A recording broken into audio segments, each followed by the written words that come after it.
right, we're back from break, guys. We have Frank from Aces and Eights Press. They're a new comic book company that's putting out some killer-looking kind of horror and post-apocalyptic books, so basically right in Gabe's wheelhouse.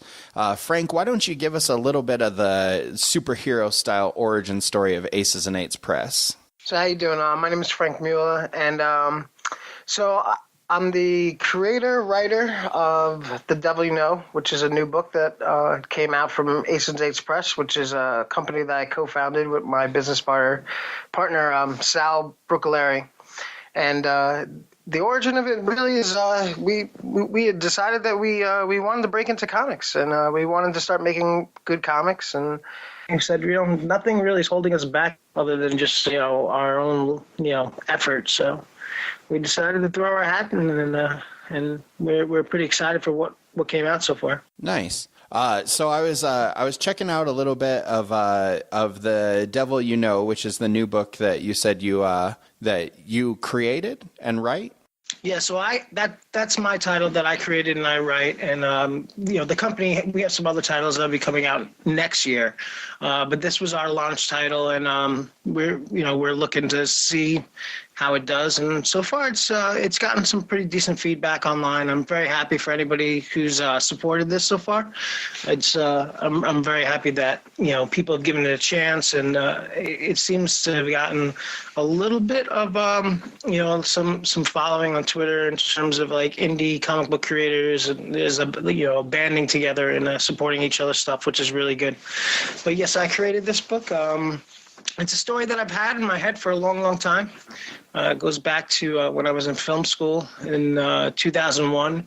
I always had this fascination with God and the devil, and I had wrote a short film where Jesus and Satan were walking around New York, and they were like friends, and they were discussing like life and philosophy, and it was like the concept was like once a year they meet in New York City and they hang out, and they walk around and they talk to each other, and kind of Magneto and Professor X style. Yeah, the concept was really off of, I don't know if you ever seen the old Looney Tune cartoon where like Sam the sheepdog and the wolf would drive to work together in the car. Right. And there was like a time clock, and they would like punch in. And then they would spend like the whole day like fighting each other. And then at the end of the day, they'd like punch out, get back in the car, and they would they'd be friends again. Yeah, they carpooled and everything. Yeah, they like carpool. Like it's like, hey, our job is to our job is to hate each other, but we don't have to really hate each other. It's like now I guess like in contemporary styles, like now it's like you kind of like a Wreck-It Ralph thing where like the bad guys don't necessarily need to be the bad guys, and that was the concept of the film, was that these two guys, Jesus and the devil, they didn't necessarily hate each other, they just were doing their jobs. And I little by little I started to think about world building and like what kind of worlds things were, and like how would that like work? How would that philosophy work where these two opposing forces are trying to seek a compromise? And that was some of the benefit of where I came up with the concept of what if God had put somebody in place that he could be friends with, that he could work with, and try to make it so that heaven and hell are no longer mortal enemies, just two different worlds that people can coexist in. Nice. What a cool concept. Looking at the book, the art style is like almost like manga-esque. Is that something that was driven by the artist, or is that something that you were really looking into, or where did that visual stylization come from? Well, that's definitely my artist Kelly Iskander's style. I definitely did have I definitely wanted a manga type feel. I mean, I'm in my mid 30s, and so growing up, my favorite comic book artists were like in the mid 90s, like during that like artist boom of like Marvel, and like Joe Madureira is probably my favorite artist.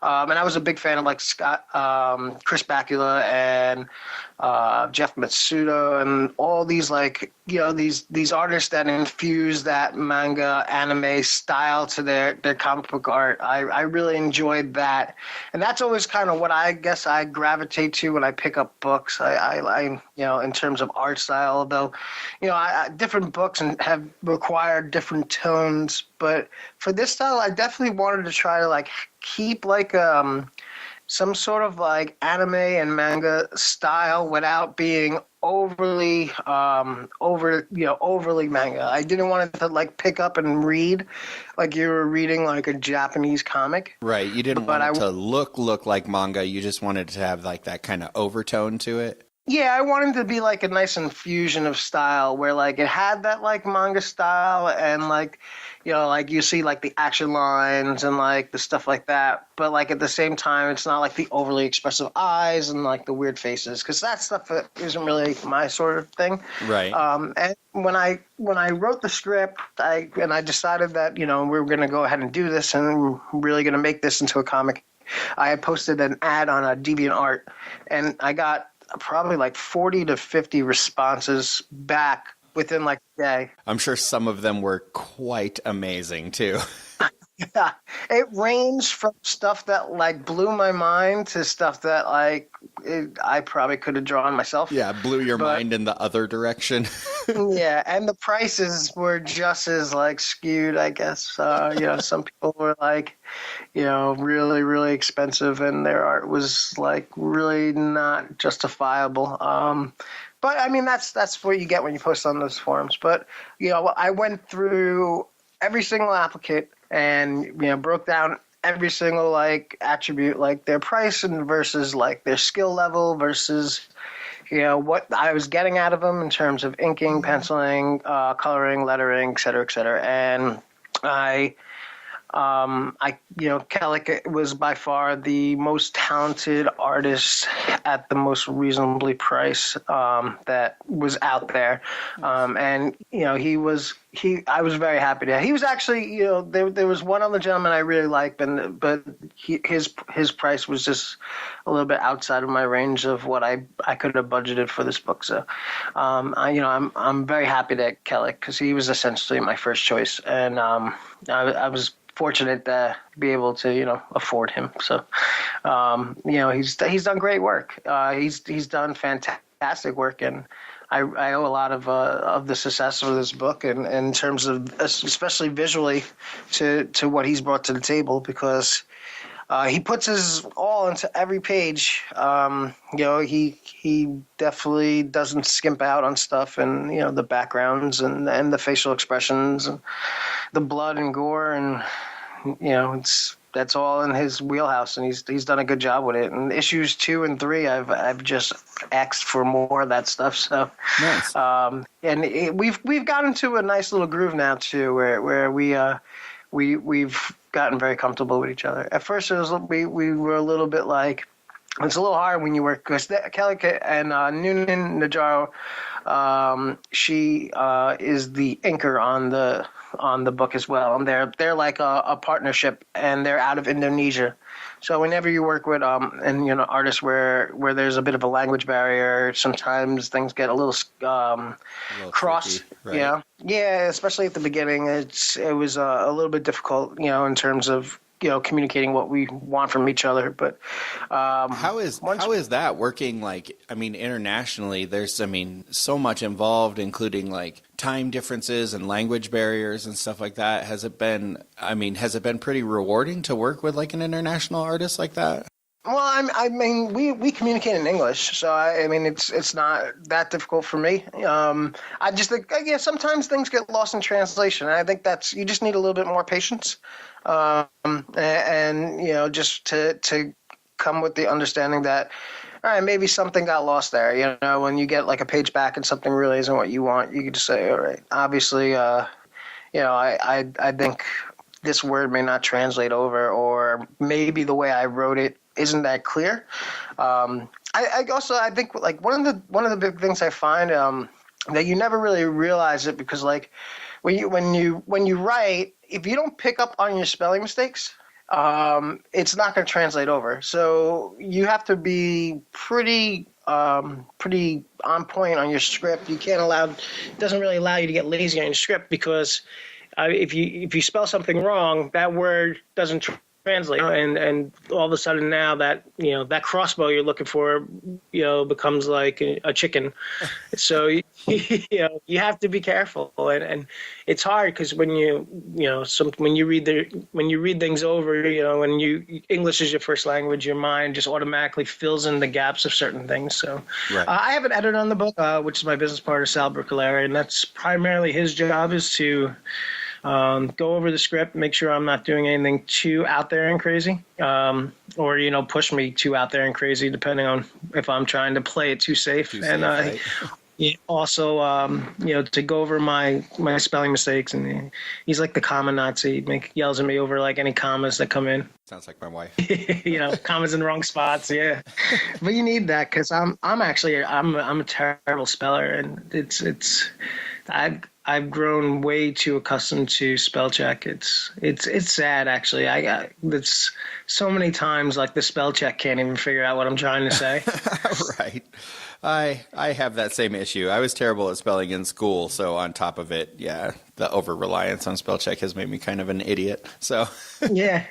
So so the other book that's on your site that's kind of anticipated for release is Badassery. Can you tell us a little bit about that book? Sure. So Badassery is the creator-owned project between Sal Bruccolari and Jason Rivera, and that book is scheduled to come out next year. We're almost done with issue 2. And we're trying to make sure that we have enough of them in the tank before we start putting them out in Comic Mixology, so that we can maintain a solid release schedule. Yeah. Yeah, we want to make sure that like we're not one of those books that like comes out and then like disappears for like 8 months and then like comes like issue 2 comes out. Right. So we want to make sure that we run concurrent as concurrent as we possibly can until at least we finish what would be like a trade paperback, so that you get a concise story out of us, and it's almost then like a season of television. And so you get to watch season 1. There's some cool stuff probably going to happen in season 2, but you can wait 2-3 months for that. Yep. Yeah, and we don't want to leave somebody hanging between comics, because I know that frustrates me as a reader, and I don't want to do that, and I know that's something that sometimes happens at independent comics, because when you're doing these comics independently, that's one of the pitfalls of it, is that you're working with people who have day jobs and other responsibilities, and aren't pushing out like 2 pages a day. So it's a little bit difficult, but by holding it back a little bit and waiting, we make sure that we could give everybody a complete story. And I think it's a really, really fantastic book. I'm really excited for it. It's about a guy who is the son of an angel and a demon, and in this particular world, that union is frowned upon by both Satan and God. So their parents had hid this child on Earth, and he was adopted by a mercenary, and he's named Bad. And now this guy goes around killing people, and he has an angel and a demon, which are his parents, that appear on his shoulder, and like as like a kind of like a conscious, the bad advice and the good advice. It's a really, really funny book. And it's really, really stylish and out there, kind of like an 80s like Stallone or Schwarzenegger action film, where like it doesn't take itself too serious, but like at the same time doesn't skimp on any like action and adventure. It's a really, really clever story, so I'm really looking forward to it next year. And I think Jason's art on that is just absolutely fantastic, and he does everything himself.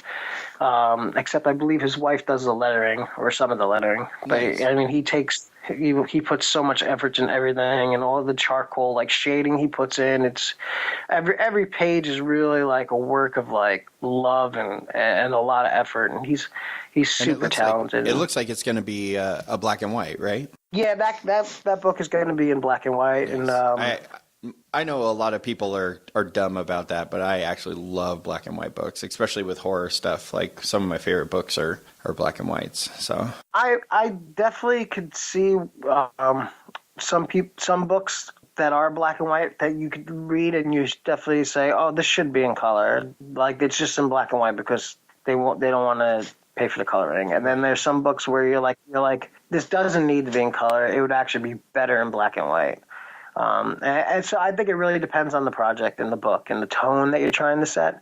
But yeah, I'm doing right now, I'm working on another project as well. It's black and white, and it's like, it's a very somber, melancholy type book about like this natural disaster that ends up striking this town and killing a child, and it's this like somber reflections of the town. All the while, there's like this little monster mystery going on. It's called Fall Streak, and it's a project that I'm working on with my co-writer Mike McCloskey, who. It's actually based off a short story that he had written, and we're converting that into a comic book series with an artist, Tyler Souls, who's super awesome. Killustrationstudios.com is his website, so if you get a chance, check him out. He's a fantastic artist. I'll definitely check that out. That book sounds really cool too. You said it's called Fall Streak? It's called Fall Streak.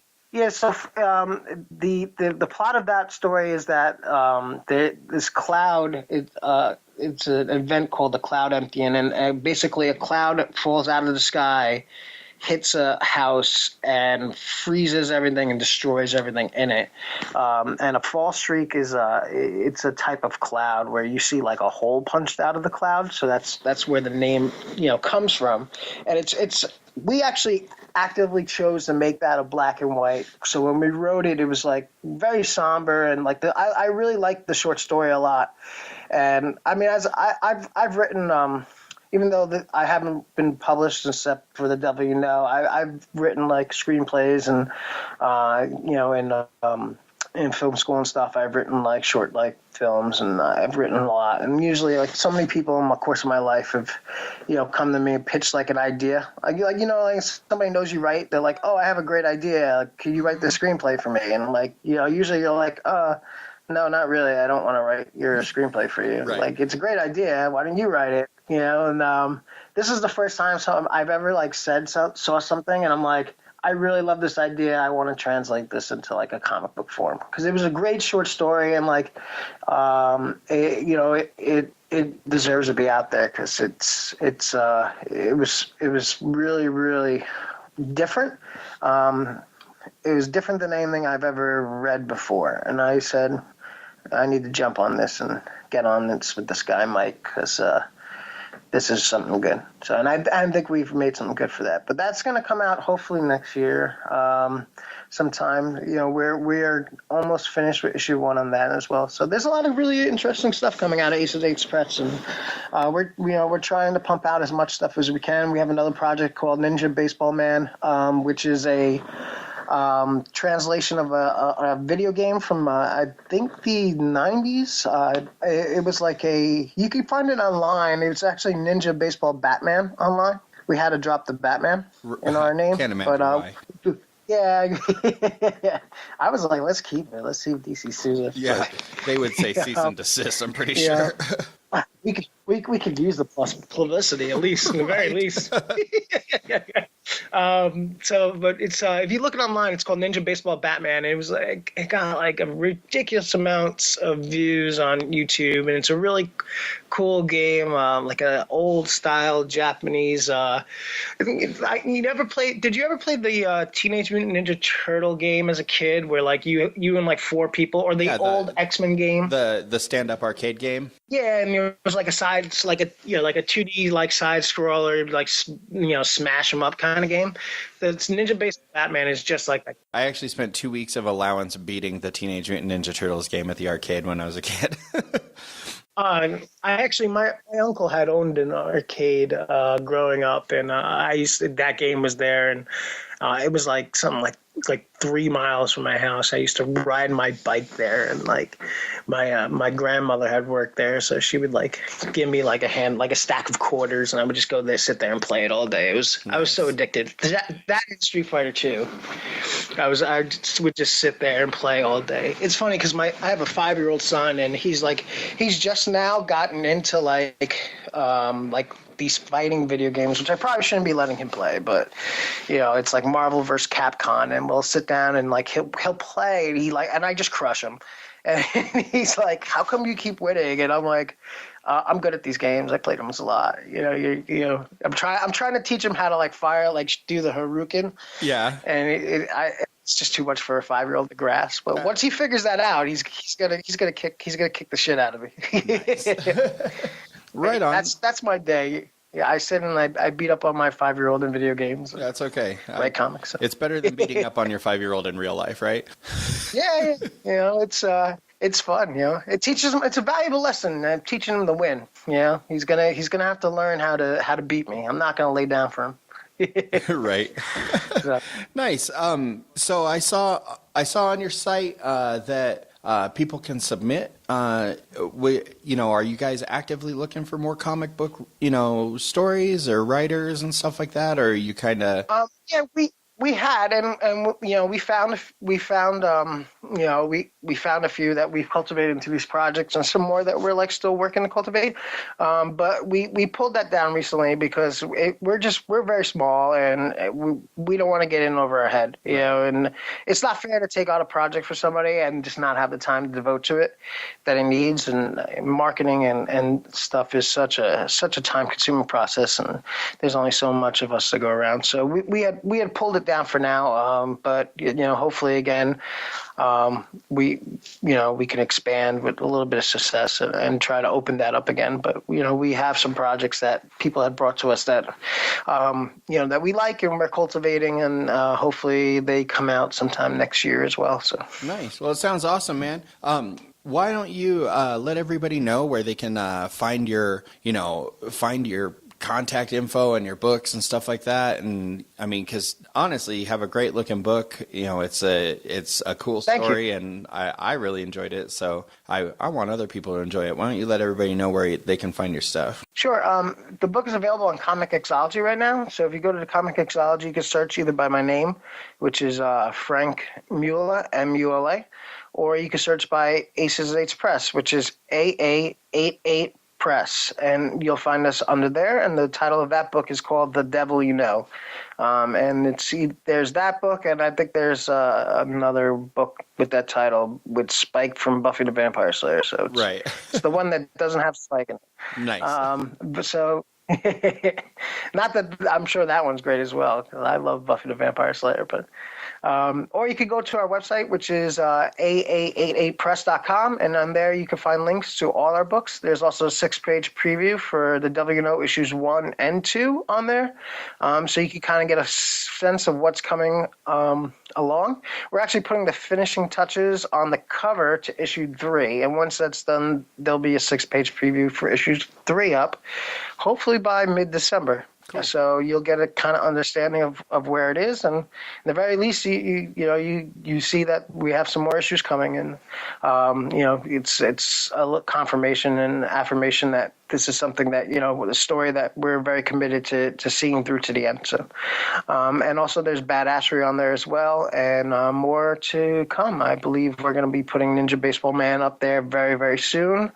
And all those books have been submitted to Comic Xology, and they will be sometime early next year available. So we'll, if you pay attention to our Twitter, which is at aa88press.com, we'll be giving updates, and we'll be tweeting pages and little teasers and show you guys what's going on, and make sure we try to keep everybody as informed as humanly possible. So if you just Google AA88 Press, you'll find everything there is about the book, because I don't think anybody else has that name. So Nice. One of the benefits of that name is it's very unique. Right on, man. Well, Frank, thanks for your time, man. It's great to know that like independent comics, still are flourishing and plugging along.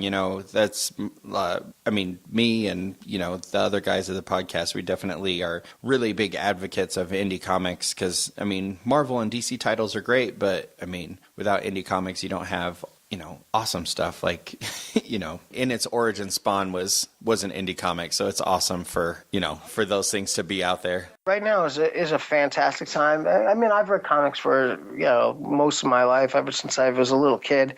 And I can't ever recall there being a time in comics where there's so easy access through Comic Mixology. There's Comic Mixology Submit platform is just such an amazing function where it allows you to make a comic and put it out there for mass distribution, and comic fans who are already into the digital revolution have access to just pick these books up and get these fantastic stories. And there's so much good stuff out there right now, out there being just done by independent comic creators. It's really, really awesome. So if anybody's a comic fan, I really, really cannot recommend more that you just go to Comic Mixology Submit section and just check out all the books that come out. Every Wednesday there's like 45 books out there, and there's so many weird, crazy stuff, and just stuff that Marvel and DC are never going to even try because it's so risky and out there, and so like weird, right? and so weird, and it's so cool. And if you're really a fan of just like really strange, weird stuff, or like really, really good stories out there, and there's so much great stuff. So it's a great time to experiment a little bit and to see like what else is being done. And the only thing that really had held back independent comic creators is the distribution channels not being readily available. So Comic Mixology is doing a great job trying to bridge that gap and allowing people to find their voice out there in the market. And I think that's a fantastic thing. So it is. Support independent comics. Right on. We do, and we will. But I support. I really appreciate what you guys have done. In terms of allowing me to come on and allowing people to come on and promote their stuff. It's fantastic. Yeah. We just want to talk to anybody that's doing cool stuff because we like cool stuff. So, but right on, Frank. Well, thanks for joining us, and it's great to hear about Aces and Eights. And everybody, be sure to check out their website at Aces and Eights or AAA8press.com, and their Twitter, which is at AA88. Which sounds really weird. Let me say that a little more enunciated. At AA88 Press. So on Twitter. But Frank, thanks so much for joining us. We're going to go to a quick break. And thanks for having me. Yeah, thanks, man. And we'll come back. And I'm pretty sure after this is going to be John and I talking about random bullshit. So, all right. Thanks, Frank. All right. Thanks for having me, guys.